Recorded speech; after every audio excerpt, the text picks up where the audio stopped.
Welcome guys. Today we move to kinds of clauses, उपवाक्य के प्रकार। आपने देखा होगा कि सबऑर्डिनेट क्लॉज के उपवाक्य होते हैं। सबऑर्डिनेट जो क्लॉज होती है उसमें 3 प्रकार के क्लॉजेज होती हैं। Number 1 noun clause, number 2 adjective clause, number 3 adverb clause. ये सब डिपेंडेंट क्लॉज कहलाती हैं। किस पर डिपेंडेंट होती हैं? ये प्रिंसिपल क्लॉज पर। और प्रिंसिपल क्लॉज से मिल करके ये क्या बनाती हैं? Complex sentence. आज हम मूव कर रहे हैं एडवर्ब क्लॉज में। एडवर्ब क्लॉज 9 प्रकार से कार्य करता है। कभी समय बताता है तो हम उसको कहते हैं एडवर्ब क्लॉज ऑफ टाइम। कभी प्लेस बताता है तो हम उसको कहते हैं एडवर्ब क्लॉज ऑफ प्लेस। और इसी ढंग से कभी पर्पस बताता है, कभी रीजन बताता है, कभी रिजल्ट बताता है, कभी कंडीशन बताता है, कभी कंपैरिजन बताता है, कभी कंट्रास्ट बताता है, कभी मैनर बताता है। तो ऐसे हम 9 चैप्टर पढ़ेंगे और 9 चैप्टर में 9 प्रकार से आप थोड़ा सा कॉन्सेंट्रेट करते हुए क्या करोगे? सबऑर्डिनेट एडवर्ब क्लॉज तैयार करोगे। और ये कोई वाटर टाइट कंपार्टमेंट नहीं है कि आप एडवर्ब क्लॉज ऑफ टाइम से ही बनाओगे। नो, अभी तो सीखने के लिए है ये। बाद में आप अपनी कंडीशन के अनुसार एक वाक्य जो है जो एडवर्ब क्लॉज ऑफ टाइम से बन रहा है वो एडवर्ब क्लॉज ऑफ रीजन से भी बन सकता है। ये आप बाद में जब अभ्यास आपका बेहतर हो जाएगा तो आप सीख लोगे। अच्छा, हम किस में आए? अब combine the following sentences into a complex sentence by using an adverb clause of time. Adverb clause of time को दिखाने के लिए जो कंजक्शन होते हैं वो क्या होते हैं? 1 as soon as, while, before, after, until, since, whenever, so long as और till। एक्सरसाइज नंबर 3 से समझिए। I waited for Garvit. I waited till he arrived. जब तक वो पहुंचा तब तक मैं उसका इंतज़ार किया। तो क्या कहोगे? आई वेटेड फॉर गर्वित एक सेंटेंस है। आई वेटेड फॉर गर्वित क्या है? एक सेंटेंस है। और दूसरा सेंटेंस क्या है? I waited till he arrived. मैंने तब तक इंतज़ार किया जब तक वो आया। ये वाक्य अफर्मेटिव है तो ये भी अफर्मेटिव रहता है तो उसमें टिल लगता है। ये बड़ा आसान है। आई वेटेड फॉर गर्वित, मैंने गर्वित किया, इंतज़ार किया, टिल ही अराइव्ड, जब तक वो आता है तब तक इंतज़ार किया। तो क्या हो जाएगा? आई वेटेड हट जाएगा। ये आई वेटेड यहाँ आया ही है, रिपीट करने की क्या ज़रूरत है? I waited for Garvit principal clause, till he arrived उसके आने तक ये हो गया आपका एडवर्ब क्लॉज। तो कैसे लिखोगे प्रिंसिपल क्लॉज को? पहले लिख लो पहले, ठीक है। आई वेटेड फॉर गर्वित, मैंने गर्वित का इंतज़ार किया। कब तक? जब तक वो आता है, उसके आने तक। तो टिल शब्द जो है समय की ओर संकेत कर रहा है।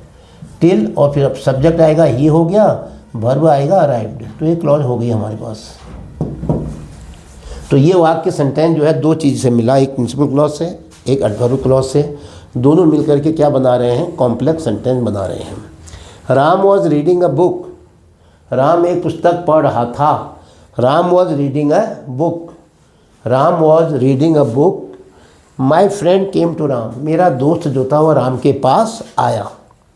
मेरा मित्र राम के पास आया। भाई मेरा मित्र राम के पास आया, कब आया? जब राम पुस्तक पढ़ रहा था। तो क्या कहोगे? Number 2 my friend, principal clause को बना लो। My friend came to Ram. Bold दिखाई दे रहा है आपको? बोल्ड दिखाई देना चाहिए। मेन काम है कि बोल्ड दिखाई देना चाहिए, बोल्ड में जो लिखा हुआ है। ध्यान दो। My friend came to Ram, कब आया? 1, समय के लिए क्या कहोगे? 1। अब राम नहीं लिखोगे, क्या लिखोगे उसके लिए? Pronoun he. 1 he was reading a book. 1 he was reading a book. आप कमेंट में लिखिएगा कि आपको ब्लैक बोर्ड साफ दिखाई दे रहा है या नहीं दिखाई दे रहा है। ब्लैक बोर्ड दिखाई देना चाहिए, मेरा दिखाई देना ज़रूरी नहीं है। नंबर 3, ये वाक्य क्या हो गया? My friend came to Ram principal clause. 1 he was reading a book क्या हो गया? Subordinate adverb clause. Subordinate adverb clause.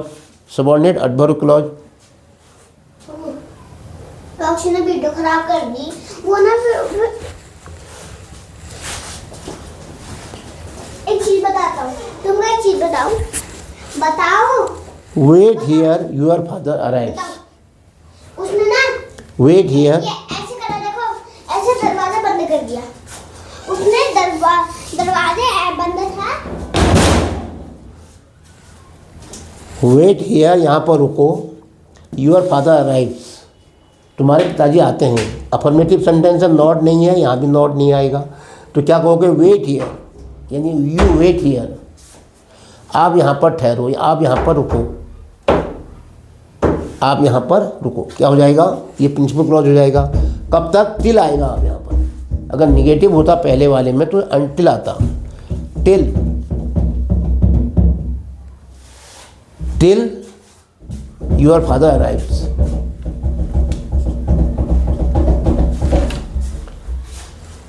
Wait here,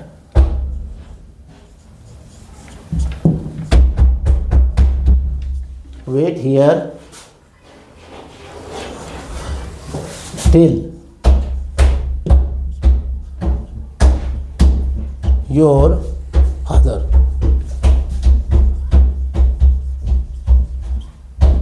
arrives। तो क्या बना इसमें बताओ? वेट हियर क्या हो गया? Principal clause. Till your father arrives subordinate adverb clause. और ये क्या हुई आपकी? दोनों वाक्य मिलकर के क्या बने? ये दोनों वाक्य मिलकर के क्या बने? ये बना आपका complex sentence.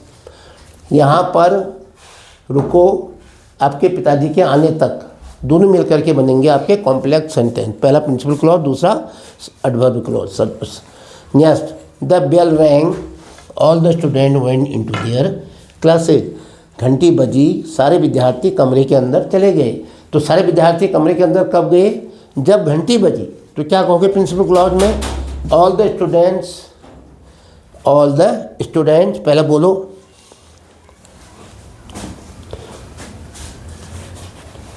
All the students went into their classes, ये बनेगा प्रिंसिपल क्लॉज। क्या लिखोगे?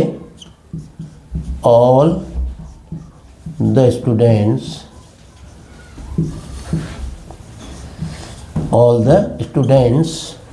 Went into their classes. इसको प्रिंसिपल क्लॉज बना लो।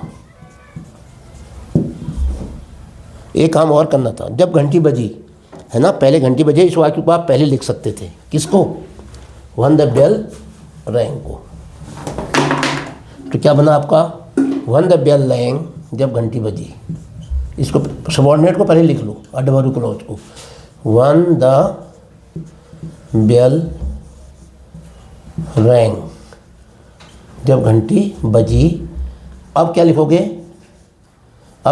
Principal clause. All the students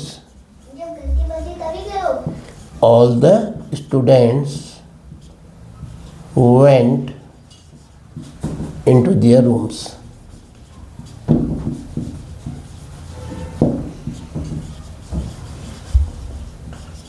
all the students went into their rooms.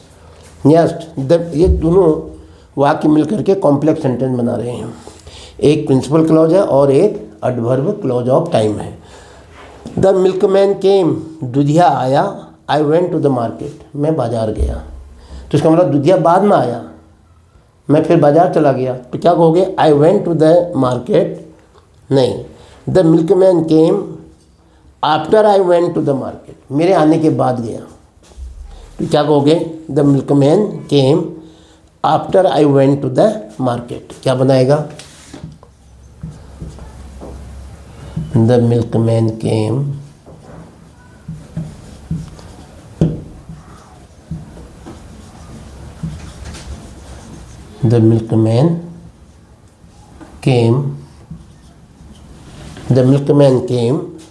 after I went to the market.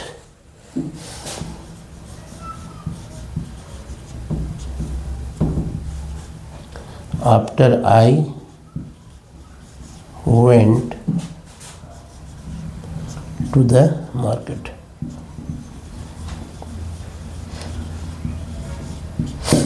मेरे बाजार जाने के बाद दुधिया आया। बिफोर से भी बना सकते थे, the milkman came before I went to the market, मेरे बाजार जाने से पहले दुधिया आया, ऐसा भी कर सकते थे। 53 the doctor had come the patient died. अब यहाँ पर तो ध्यान रखने की ज़रूरत है, क्या होता है, the doctor had died, doctor had come, doctor आ चुका था, द पेशेंट डाइड, पेशेंट मर गया था। तो एक काम करो, द पेशेंट डाइड को पहले लिख लो, उसके बाद आफ्टर लिख सकते हो आप, after the doctor had come, doctor के आने के बाद पेशेंट मरा था। तो पहला वाक्य इसमें क्या होता है, इंडेफिनिट का, तो इंडेफिनिट यही है, इसको लिख लो प्रिंसिपल क्लॉज में, the patient died, the patient died, फिर क्या होगा, आफ्टर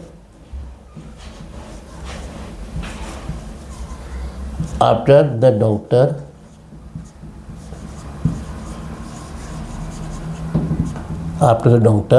हैड कम। जब एक समय में दो काम होते हैं ना, बिफोर और आफ्टर वाले, तो आफ्टर के बाद परफेक्ट टेंस आता है, और उसमें पहला वाक्य क्या बनता है, पास्ट इंडेफिनिट, दूसरा क्या बनता है, पास्ट परफेक्ट, बीच में क्या आता है, आफ्टर।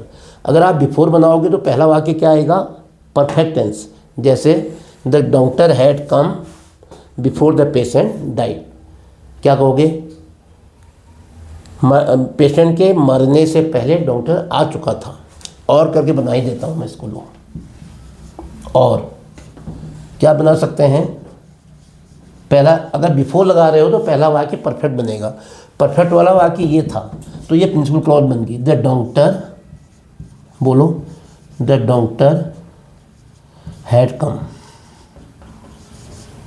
द डॉक्टर हैड कम, ये बड़ा इंपॉर्टेंट नियम है, इसको आप याद कर लेना, रट लेना। The doctor had come, perfect tense हो गया, नहीं हो गया, आ चुका था। अब क्या आएगा इसके बाद, परफेक्ट के बाद क्या आता है, बिफोर, और उसके बाद क्या आता है, इंडेफिनिट। तो the doctor had come before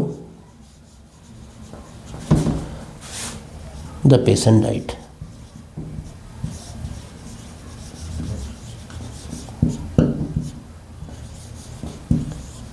आप देख रहे हैं कि ये क्या है, पास्ट इंडेफिनिट, और ये क्या है, पास्ट परफेक्ट। अगर पास्ट परफेक्ट पहले लिखते हो तो बिफोर आता है, अगर पास्ट इंडेफिनिट पहले लिखते हो तो आफ्टर आता है। तो ये सेंटेंस आपके पूरे हो गए। तो इस प्रकार से आज आपने एडवर्ब क्लॉज ऑफ टाइम का प्रयोग करके प्रिंसिपल क्लॉज के साथ मिल करके ये क्या बना रहा है, एक कॉम्प्लेक्स सेंटेंस। कितने प्रकार के होते हैं वाक्य, सिंपल, कंपाउंड और कॉम्प्लेक्स। कॉम्प्लेक्स सेंटेंस में क्या होता है, एक प्रिंसिपल क्लॉज शेष डिपेंडेंट क्लॉज होती है। इसके साथ ये वीडियो समाप्त होता है। जय हिंद।